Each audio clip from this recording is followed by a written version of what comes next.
अध्यक्ष महोदय, सबसे पहले तो आप अध्यक्ष पद पर निर्वाचित हुए और सारे सदन ने, सारी पार्टियों ने, हमारे निर्दलीय जितने भी छोटे दल थे, इन सब ने मिलकर जैसे ही आपका नाम अध्यक्ष के लिए घोषित हुआ भारतीय जनता पार्टी की तरफ से, सब ने मन बना लिया था कि देवनानी जी अध्यक्ष बन रहे हैं तो हमें डिस्टर्ब नहीं करना, इनको अध्यक्ष करना, क्योंकि आप सबसे ज़्यादा हमने देखा कि विपक्ष में रहते हुए आपने सबसे ज़्यादा लड़ाई लड़ी। मैं तो आपके साथ रहा हूँ और मैंने तो ये भी देखा है आपको इनका ध्यान ज़्यादा रखने की बजाय हमारा ज़्यादा ध्यान रखना, क्योंकि पिछली बार आपको बोलने नहीं देते थे। इस बात का भी आपको ध्यान में रखना कि पिछली बार जब आप स्टिकर लगाते थे, पर्ची लगाते थे, तो जैसे ही आपका नाम आता तो माइक बंद हो जाता था।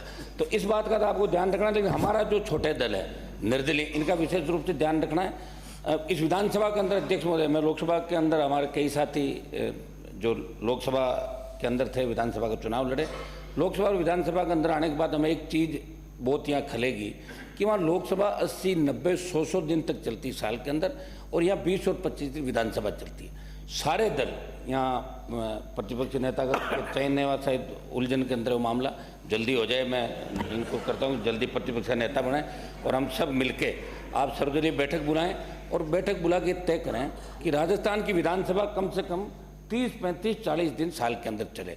और एक चीज़ ये भी तय करें कि हमारे पास जब हम विधायक बन गए, जब सांसद थे, तो इतने लोग आते हैं कि विधानसभा में मामला उठा लो, लोकसभा के अंदर उठा लो, उनको लगता है कि लोकसभा विधानसभा में जैसे ही मामला उठेगा काम हो जाएगा। लेकिन दुर्भाग्य से देखिए, स्थगन लगता है, पर्ची लगती है, हम यहाँ बोलते हैं और उसके बाद मंत्री जवाब नहीं देते हैं। तो सरकार को, आपको ये नए नियम यहाँ बढ़ाने पड़ेंगे कि विधानसभा के अंदर कोई मामला उठता है, और दूसरा जिस तरह लोकसभा में 193 के तहत चर्चा होती है, यहाँ भी हम देख रहे हैं पानी, बिजली, विभिन्न विषयों पर कानून व्यवस्था भी चर्चा लगातार होती है।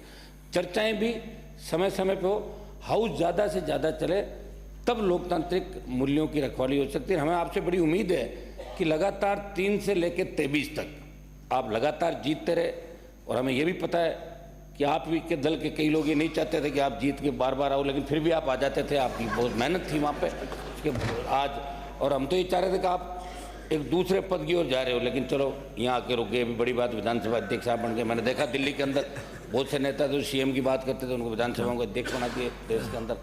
खैर मैं इसमें नहीं जाना चाहूँगा। मैं यही, हम आपको यही आश्वस्त करते हैं कि हम आपका सहयोग करेंगे, और भारतीय जनता पार्टी जो सत्ता के अंदर आई है, जिन मुद्दों को लेकर आई है, मुख्यमंत्री जी भी बैठे हैं, दोनों डिप्टी सीएम बैठे हैं, आप लोग भी जिन मुद्दों को लेकर राजस्थान की जनता ने, जवान किसान आपको वोट दिया, और आपको जिन मुद्दों की वजह से विपक्ष में बिठाया, आप लोग मिलके उनकी भी चर्चा कराएंगे, और आप भी अपने घोषणा पत्र को हूबहू जो घोषणा पत्र लेकर आए उसकी पालना कराएंगे। आप निर्देशित करते रहेंगे, और समय समय पे आप हाउस के अंदर कई ऐसे निर्णय भी देंगे जिसे लगे कि विधानसभा अध्यक्ष ने एक नई पहल राजस्थान की विधानसभा के अंदर की। बहुत बहुत बधाई आपको अध्यक्ष। धन्यवाद।